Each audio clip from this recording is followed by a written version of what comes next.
Shout out to Daddae Harvey of Soul to Soul, one of the co-founding members of Soul to Soul. Jazzie B, the main guy, he's still out there. So he's still alive, kicking it, DJing. But this gives me a chance to praise the work of Soul to Soul. Soul to Soul came out in 1989.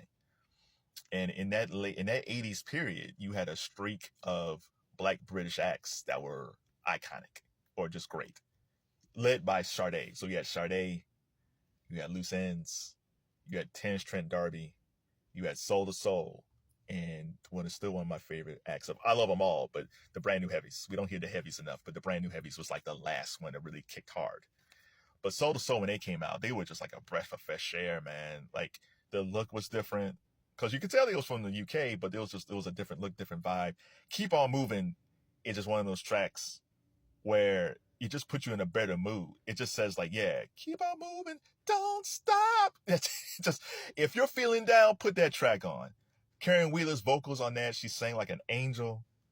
Like it's funky, it's cool, it's inspirational, it makes you feel good. Keep On Moving is just a timeless track. And just like Sade, you have no idea that song came out in 1989. Like if you listen to Smooth Operator by Sade, you have no idea it came out like in 84, 85. Because Sade's music is so timeless, you have no idea when it came out. And Soul to Soul is the same way. Those British acts back then, especially the Black British acts, they just knew how to produce songs that you can't put a timestamp on it. So you had Keep On Moving. So that was the first track.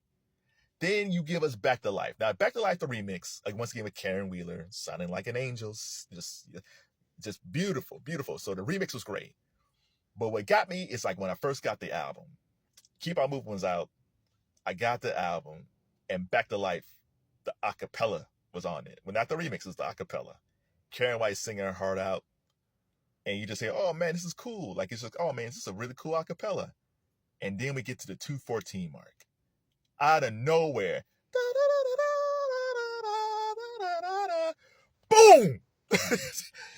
The beat kicks in at the 2:14 mark. Oh my God.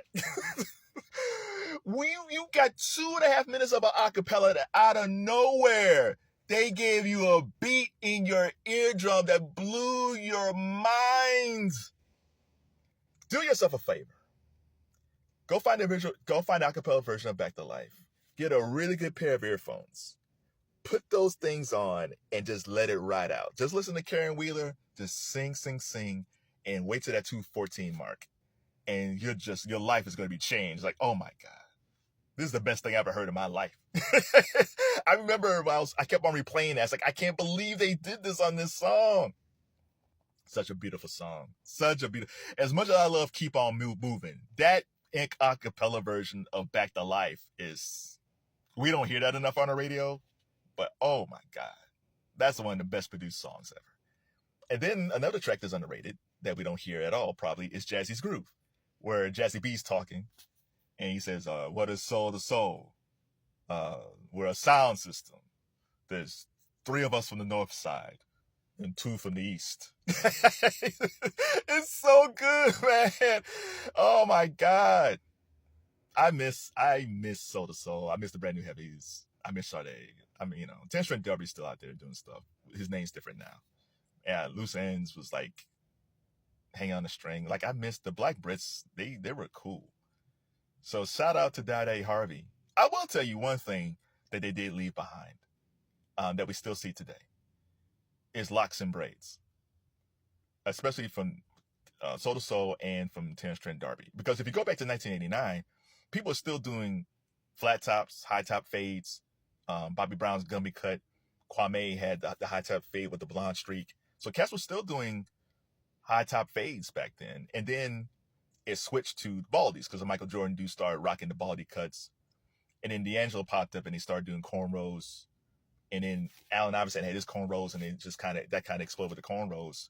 But once we got into like the late 90s and early 2000s, even though it was in the midst of the cornrows, dudes were starting to wear locs and braids. And, women probably started doing it a little bit sooner, but dudes weren't really doing that. And then, Lil Wayne, those cats down south was kind of starting to do that a little bit. Oh yeah, we had the Afro period, like Ludacris and those guys. But, if you look around now, if you look at young folks now, you see nothing but locks and braids if they got it right. But yeah, so they did that stuff back in 1989, like dudes with locks and braids, or naughty dreads and things like that. And it took a while for America to catch up, but it's so commonplace now. Like it's amazing that it took like so came out like 35 years ago. It took like, so it took about 25 years for it to kick in, or 20 years to kick in. So shout out to Soul to Soul. Just musically they were great, visually they were great. I wish we had more acts like Soul to Soul today, but I guess I need to go fly over to England to find out who got next, right? Rest in peace, sir.